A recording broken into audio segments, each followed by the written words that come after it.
قرآن کریم میں اللہ تعالیٰ نے نماز کو جنت کی چابی قرار دی۔ قد افلح المؤمنون، اللہ تعالیٰ فرماتے ہیں مومن کامیاب ہوئے۔ کون سے مومن؟ الذین هم علی صلاتہم یحافظون، جو اپنے نمازوں کی حفاظت کرتے ہیں۔ نماز کی حفاظت یہ ہے کہ باجماعت ہو، باوضو ہو، باجماعت ہو، باخشوع خضوع۔ حدیث میں بھی آپ صلی اللہ علیہ وسلم نے فرمایا مفتاح الجنہ، جنت کی چابی۔ اگر آپ کا بہت بڑا بہترین گھر ہے، آپ کا کمرہ، اس میں تمام چیزیں رکھی ہیں، اس میں کچن بھی ہے، اس میں فریزر بھی ہے، اس میں دودھ بھی ہے، اس میں لسی بھی ہے، اس میں سالن بھی ہے، روٹی، سب کچھ ہے، لیکن لاک ہے۔ اس لاک کو، اس تالے کو کھولنے کے لیے چابی چاہیے۔ چابی نہ ہو تو آپ ان چیزوں سے فائدہ نہیں اٹھا پاؤ گے۔ اسی لیے ایک آدمی اگر یہ چاہتا ہے کہ اللہ کی نعمتوں سے اور اللہ کی مہمان خانہ سے، وہ مہمان نوازی سے اللہ لطف اٹھا لے، فائدہ اٹھا لے، تو اس کا ایک ہی حل ہے، ایک طریقہ ہے کہ وہ یہ کہ نماز کا اہتمام۔ اس لیے آپ صلی اللہ علیہ وسلم نے فرمایا مفتاح الجنہ الصلاۃ، جنت کی چابی وہ نماز ہے۔ یہ ہو ہی نہیں سکتا ہے ایک آدمی کہے خدا غفور و رحیم ہے، نماز پڑھتا نہیں ہے اور خدا غفور رحیم ہے، مجھے جنت ملے گی۔ بھئی آپ کو جنت ملے گی، لیکن یہ ہے کہ جنت کے لیے تو اللہ اور اللہ کے رسول نے اس کی چابی قرار دی نماز۔ آپ نماز ادا کرتے نہیں ہیں اور امید رکھتے ہیں جنت کے۔ اس لیے نماز دین اسلام میں اہم رکن ہے۔ ایک حدیث میں رسول اللہ صلی اللہ علیہ وسلم نے فرمایا الصلاۃ عمود الدین، دین کا پلر ہے اور پل ہے۔ یہ اس مسجد کی چھت یہ ان دو پلروں پہ کھڑی، یہ نہ ہو تو شاید اتنی بڑی چھت وہ نیچے گر جاتی۔ اس لیے رسول اللہ صلی اللہ علیہ وسلم نے فرمایا حدیث میں کہ نماز دین اسلام میں ایسا ہے جیسے انسان کے بدن میں سر ہوتا ہے۔ انسان کا سر ہے تو پھر انسان کے جسم سلامت ہے، زندہ، اور اگر سر تن سے جدا ہو گیا تو پھر کتنا ہی خوبصورت انسان ہو، کتنا ہی قومی عزت والا، تعلیم اور علم والا انسان ہو، تو اور کتنا ہی صحت مند پہلوان ہو، جب سر اس کے جسم سے الگ ہو گیا تو پھر انسان پھر کسی کام کے نہیں ہے، ایک قدم نہیں چل سکے گا۔ اور یہ نہیں کہ صرف نماز اس دنیا میں یا دین میں، نہیں، نماز جہنم کے آگ سے خلاصی کا سبب بھی ہے۔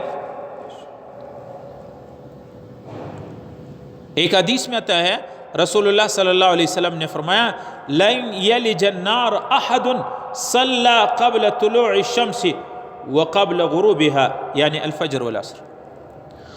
وہ آدمی جہنم کی آگ میں ہرگز، رسول اللہ نے فرمایا لن یلج، اس کا معنی ہے علماء جانتے ہیں ہرگز، رسول اللہ فرماتے ہیں یہ بندہ جہنم میں جا ہی نہیں سکے گا، یہ جہنم میں نہیں جا سکے گا جو آدمی قبل طلوع الشمس، قبل غروب، فجر کی نماز کو اور عصر کی نماز کو اہتمام سے پڑھتا ہے۔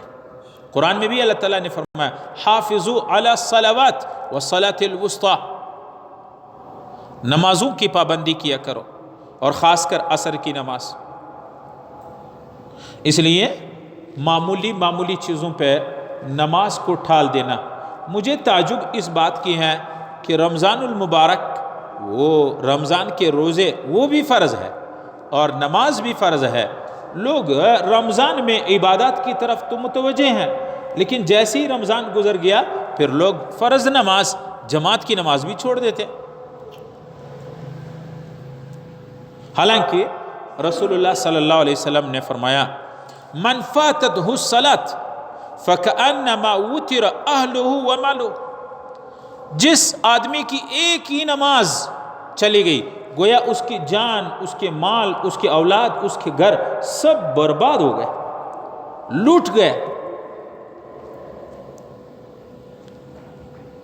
رسول اللہ صلی اللہ علیہ وسلم اپنی امت سے کتنی محبت کرتے، لیکن نماز باجماعت نہ پڑھنے والے، نماز نہ پڑھنے والا نہیں، نماز جماعت سے نہ پڑھنے والا۔ بہت سے لوگ کہتے ہیں جی نماز پڑھ لیا، نہیں، نماز کو جماعت سے پڑھنے والا۔ رسول اللہ فرماتے ہیں لَقَدْ هَمَمْتُ أَنْ آمُرَ فِتْيَتِي فَيَجْمَعُ حُزَمًا مِنْ حِطَبٍ ثُمَّ أَتَى قَوْمًا يُصَلُّونَ فِي بُيُوتِهِمْ لَيْسَ بِهِمْ عِلَّةٌ فَأُحْرِقُهَا عَلَيْهِمْ۔ آپ صلی اللہ علیہ وسلم نے فرمایا جو لوگ بلا عذر گھر میں نماز پڑھتے ہیں، میرا جی چاہتا ہے کہ کچھ جوانوں سے کہوں لکڑیاں اور ایندھن جمع کریں، ان کے گھروں کو جلا دو، آگ لگا دو۔ اس لیے نماز ایک اہم رکن ہے دین اسلام میں، اور نماز میں خشوع و خضوع سے نماز پڑھنا، توجہ سے نماز پڑھنا اور جماعت سے نماز پڑھنا، یہ مکمل نماز ہے۔ تکبیر اولیٰ کی کوشش کرنا، تکبیر اولیٰ سے نماز پڑھنا۔ ایک حدیث میں آتا ہے رسول اللہ صلی اللہ علیہ وسلم نے فرمایا جو آدمی صبح غسل کرتا ہے اور سویرے سویرے جمعے کے دن مسجد میں آتا ہے اور قریب جا کر کے امام سے بیٹھتا ہے، اس لیے ہم جو پہلے آنے والے لوگ ہوتے ہیں ان سے یہی درخواست کرتے ہیں کہ آپ پہلی والی صفوں میں بیٹھا کریں، آپ کا حق ہے پہلے صفوں میں، تاکہ آپ کو زیادہ اجر و ثواب ملے۔ تو اللہ کے نبی نے فرمایا کان بکل خطوۃ یخطوها اجر قیام سنۃ وصیامها، ہر قدم پہ، یہ جو جمعے کی نماز کے لیے لوگ آتے ہیں، ہر قدم پہ ایک سال کی عبادت، ایک سال کی عبادت اور ایک سال کے روزے کا اجر ملتا ہے جمعے کی نماز کے لیے جو لوگ آتے۔ اس لیے اور ایک حدیث میں آتا ہے جو آدمی خشوع و خضوع سے نماز پڑھتا ہے، وضو کرتا ہے، پھر جا کے نماز کے لیے کھڑے ہوتے ہیں، جو کچھ پڑھتا ہے وہ سمجھتا بھی ہے کہ میں کیا پڑھتا ہوں، ایسی نماز پڑھتا ہے توجہ کے ساتھ۔ رسول اللہ فرماتے ہیں فَتَلَ كَيَوْمٍ وَلَدَتْهُ أُمُّهُ مِنْ خَطَايَا لَيْسَ عَلَيْهِ ذَنْبٌ، جو آدمی صحیح وضو کرتا ہے، توجہ سے خشوع خضوع سے نماز پڑھتا ہے اور سلام پھیرتا ہے، رسول اللہ فرماتے ہیں گناہوں سے ایسے صاف ہوتا ہے جیسے جس دن اس کی والدہ نے اس کو جنا۔ اس لیے نماز دین اسلام میں اہم رکن ہے۔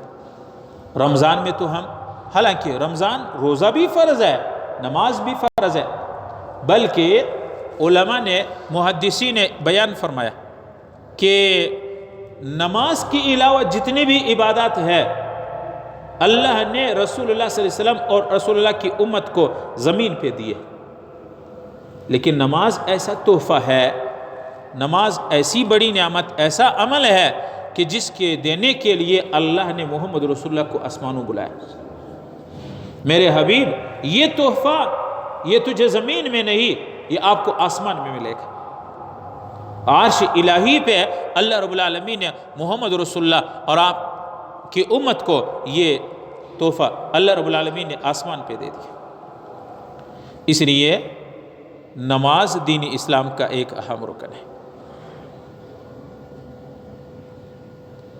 اللہ معاف کرے، آج ہم معمولی کاموں کے معمولی مصروفیت کی وجہ سے نماز، جماعت تو کیا، نماز ہی چھوڑ دیتے ہیں۔ اللہ کے نبی نے فرمایا اس آدمی کا دین اسلام میں کوئی حصہ نہیں ہے جو نماز نہ پڑھتا ہو۔ وہ لاکھ بار، ہزار بار اپنے کو کٹر مسلمان کہے، مسلمان، رسول اللہ فرماتے ہیں جو بندہ نماز نہیں پڑھتا ہے دین اسلام